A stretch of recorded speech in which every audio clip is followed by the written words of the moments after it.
analisando a série Chicago Med na visão de uma advogada especialista em direito médico da saúde.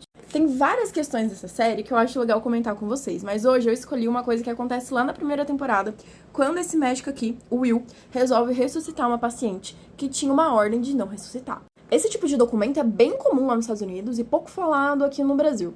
É basicamente uma vontade do paciente que eles deixam por escrito, falando que se eles tiverem uma parada cardíaca ou alguma coisa nesse sentido, eles não querem ser ressuscitados. Nos Estados Unidos, esse documento tem muita força. Aqui no Brasil, ele não tem um amparo jurídico específico, ou seja, não tem nenhuma lei que fala especificamente desse tipo de documento, embora alguns pacientes tenham esse documento. Então, como que a gente vai analisar no Brasil essa ótica da validade ou não dessa documentação?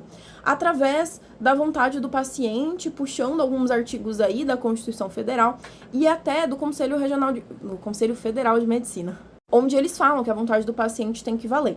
Lembrando que esse tipo de documento só vale se você está em estágio terminal de alguma doença. Ou seja, se acontecer aquela parada cardíaca, por exemplo, você vai ser ressuscitado e pouco tempo depois você vai falecer do mesmo jeito. Não estamos falando de um ser humano saudável. Você que chegou tendo uma parada cardíaca no hospital, você não tem o direito de falar, não quero ser ressuscitado. Nesse caso, eu nunca vi particularmente nenhum processo desse tipo aqui no Brasil. Por exemplo, da pessoa ser ressuscitada, igual a paciente dele foi, e processar o médico porque ele ressuscitou ela.